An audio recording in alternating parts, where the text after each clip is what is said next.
So in this video we're going to discuss mainly we'll concentrate on unit 2, okay, which is chemical equilibrium. Okay, and here in your syllabus we're going to discuss about mainly the first two topics. Okay, so our objective of this video is to discuss about the free energy change in a chemical reaction first, and then after discussing this we're going to discuss or we're going to derive the law of chemical equilibrium thermodynamically. Okay, so these two are our main objective of this video. So coming to the first topic, which is free energy change in a chemical reaction. So what is free energy? Free energy, we already know that gives free energy, actually free energy or gives free energy, which is denoted by G, capital G, and change in free energy means del G. So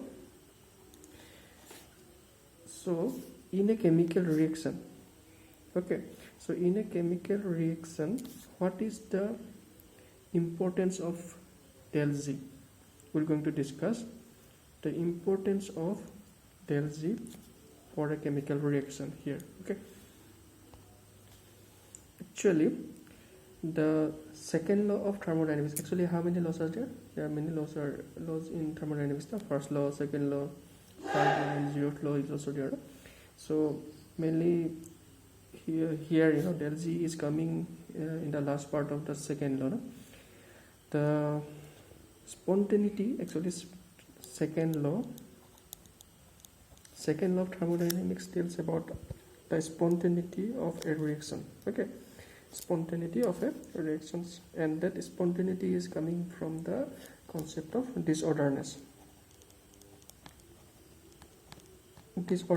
or we can say that the disorderness related to the entropy. Okay, so entropy is what? The quantitative that means entropy is used to quantify the disorderness. That means we can calculate the disorderness of a system by using the entropy. So entropy is actually denoted by S, okay, capital S, and the change in the entropy can be written as like this. Okay, so and in the last part of the second law of thermodynamics, we know that del G is equal to del H minus T del S. It is already discussed in previous classes. Okay, so here the del G is related to the enthalpy change and the change in entropy, and T is what? Temperature. Okay, so what is del S? Del S is an important parameter, which is actually del S is equally to QP. That means the heat exchange during a process at constant pressure is entropy. Enthalpy change, and entropy is, you can calculate the entropy ds reversible is equal to reversible by T.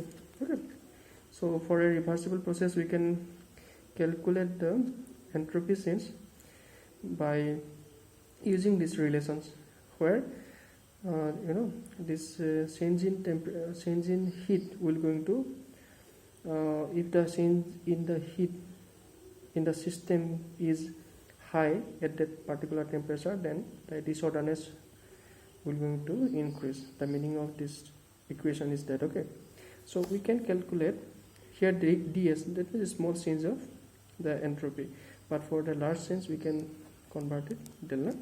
So that means we can have the idea of, or we can calculate the value of del G by using these relations once we are able to know the QP,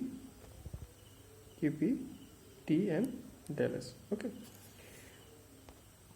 that means we can calculate the value of del G for a chemical reaction also.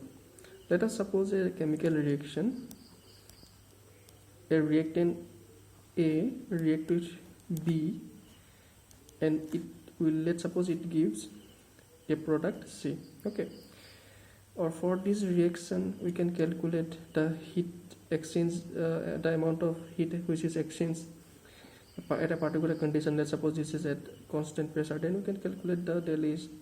Even we can calculate del S by using this relation. Okay, so we can calculate the value of del Z. Okay, so if for this reaction del Z is less than 0, that means the del Z has negative value. Okay, so if del Z has negative value, then according to the laws, okay, according to the thermodynamics laws, this process is spontaneous. Okay, so del Z negative or del Z is less than 0, spontaneous process or spontaneous reactions.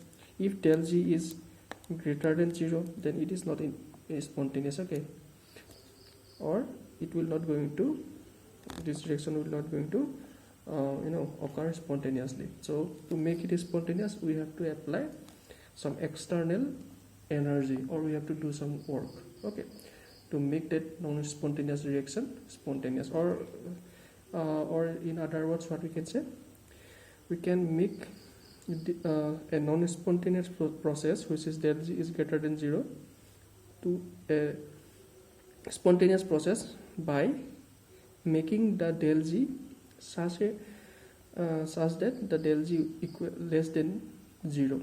Okay, and the third thing is that del Z is equal to 0.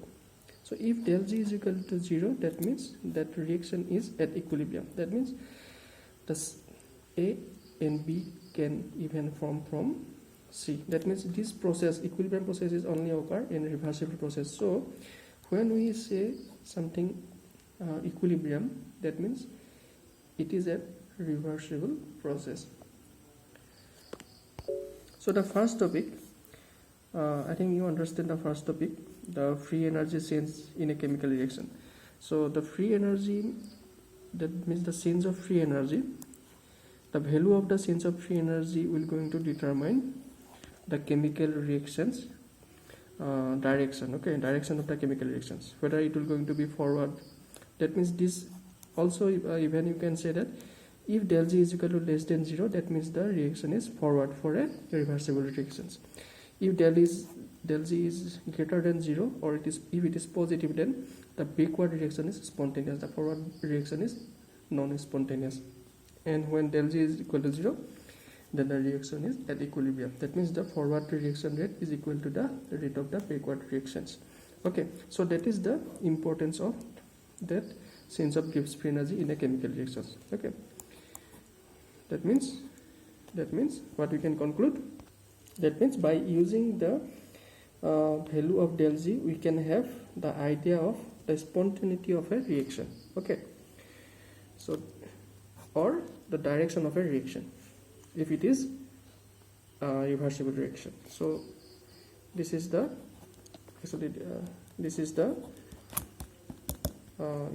the concept of